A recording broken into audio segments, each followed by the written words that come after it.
Welcome back to Dr. Finance. This is a paper by Tjalling Koopans, who won the Nobel Prize in Economics in 1975. This is his paper he published in Econometrics 1949, titled Identification Problems in Economic Model Construction. Let's go. Statistical inference from observations to economic behavior parameters can be made in two steps.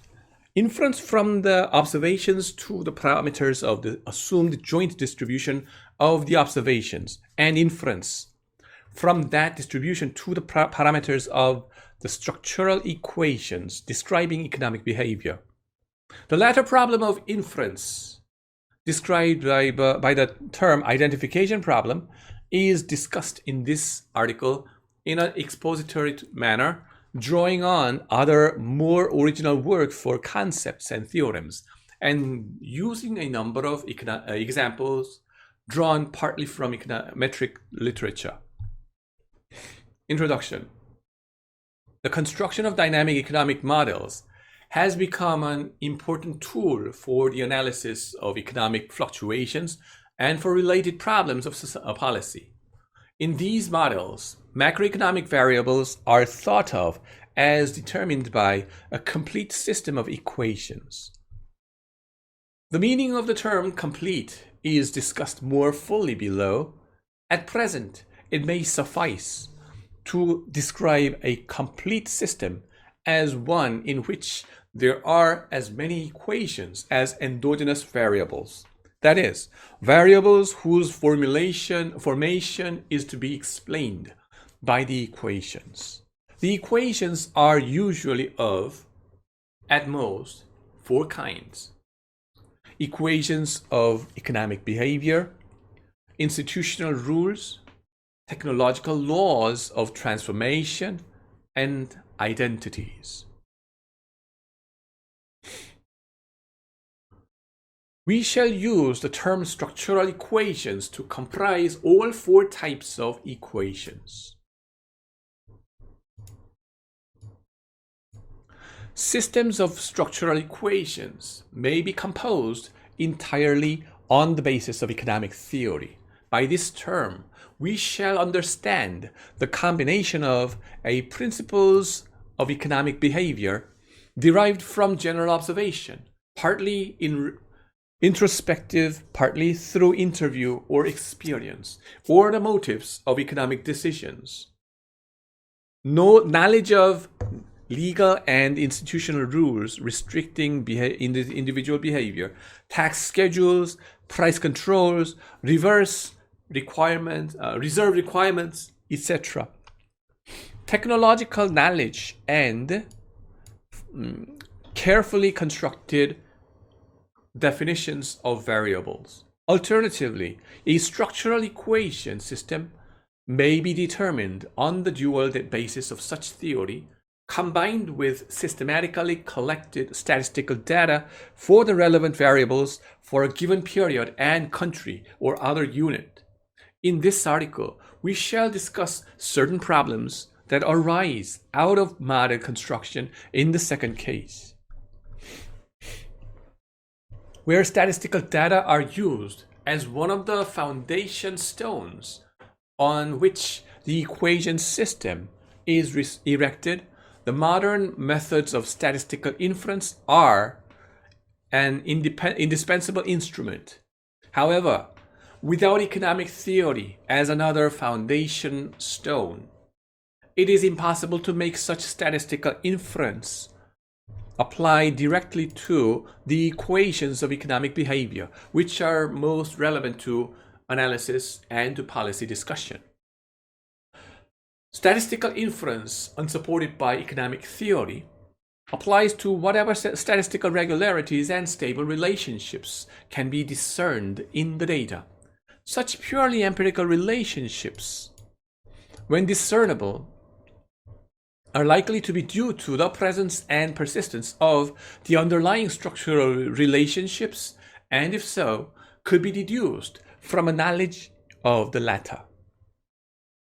However, the direction of this deduction cannot be reversed from the empirical to the structural relationships, except possibly with the help of a theory which specifies the form of structural relationships, the variables which enter into each, and any further details supported by prior observations or deduction theorem.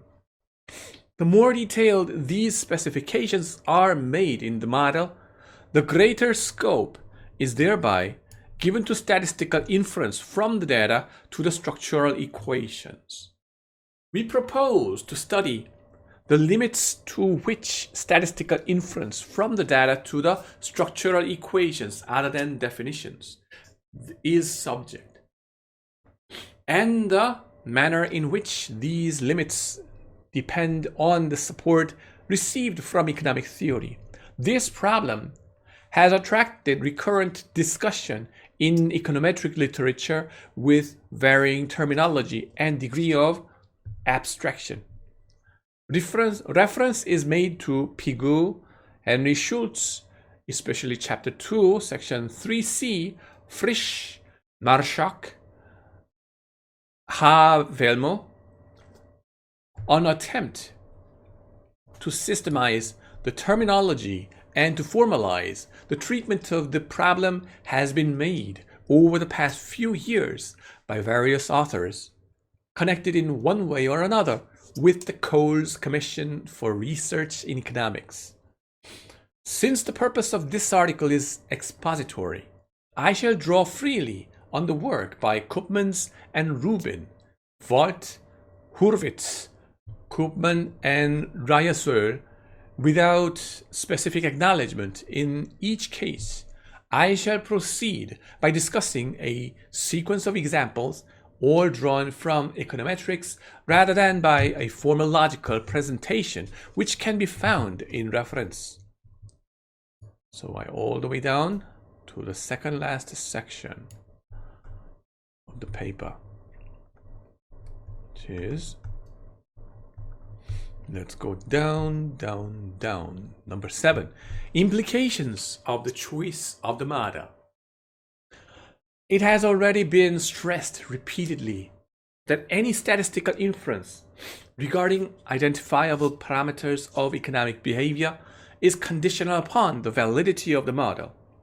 This throws great weight on a correct choice of the model. We shall not attempt to make more than a few tentative remarks about the considerations governing this choice. It is an important question to what extent certain aspects of a model of the kind considered above are themselves subject to statistical test. For instance, in the model, we have specified linearity of each equation, independence of disturbances in successive time units, time lags, which are an integral multiple of the chosen unit of time, as well as exclusions of specific variables from specific equations. It is often possible to subject one particular aspect or set of specifications of the models to statistical test, which is conditional upon the validity of the remaining specifications. This is, for instance, the case with respect to the exclusion of any variable from any equation, whether the equation involved is identifiable even without that exclusion.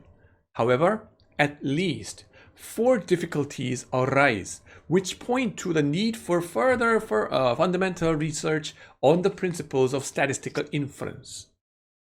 In the first place, on a given basis of maintained hypotheses, not subject to test, there may be several alternative hypotheses to be tested. For instance, if there are 2 variables whose exclusion, either jointly or individually, from a given equation is not essential to its identifiability, it is possible to test separately A, the exclusion of the first variable, or B, of the second variable, or C, of both variables simultaneously, as against D, the exclusion of neither variable. However, instead of 3 separate tests of A against D, B against D, and C against D, we need a procedure permitting selection of one of the four alternatives, A, B, C, D. An extension of current theory with regard to the testing of hypotheses, which is concerned mainly with choices between two alternatives, is therefore needed. Secondly, if certain specification of a model can be tested given all other specifications, it is usually possible in many different ways to choose the set of other specifications which is not subject to test. It may not be possible to choose a minimum set of untested specifications in any way, so that strong a priori confidence in the untested specifications exists. Even in such a case, it may nevertheless happen that for any choice of the set of untested specifications, the additional specifications that are confirmed by test also inspires some degree of a priori confidence. In such a case, the model as a whole is more firmly established than any selected minimum set of untested specifications. However, current theory of statistical inference provides no means of giving quantitative expression to such partial and indirect confirmation of anticipation by observation. Thirdly, if the choice of the model is influenced by the same data from which the structural parameters are estimated, the estimated sampling variances of these estimated parameters do not have that direct relation to the reliability of the estimated parameters which they would have if the estimation were based on a model of which the validity is given a priori with certainty. Finally, the research worker who constructs a model does not really believe that the reality is exactly described by a true structure contained in the model. Linearity, discrete time lags are obviously only approximations. At best, the model builder hopes to construct a model that contains a structure which approximates reality to a degree sufficient statistical theory are formulated as an uncertain choice from two or more sets of structures of that one which contains the true structure. Instead, we need to choose the simplest possible set, in some sense, which contains a structure sufficiently approximative, in some sense, to economic reality. 8. For what purpose is identification necessary? The question should finally be considered why it is at all desirable to postulate a structure behind the probability distribution of the variables, and thus to become involved in the sometimes difficult problems of identifiability. If we regard as the main objective of scientific inquiry to make prediction possible and its reliability ascertainable, why do we need more than a knowledge of the probability distribution of the variables to permit prediction of one variable on the basis of known or hypothetical, simultaneous, or earlier values of other variable? The answer to this question is implicit in Habermas's discussion of the degree of permanence of economic laws, and has been formulated explicitly by Hurwitz.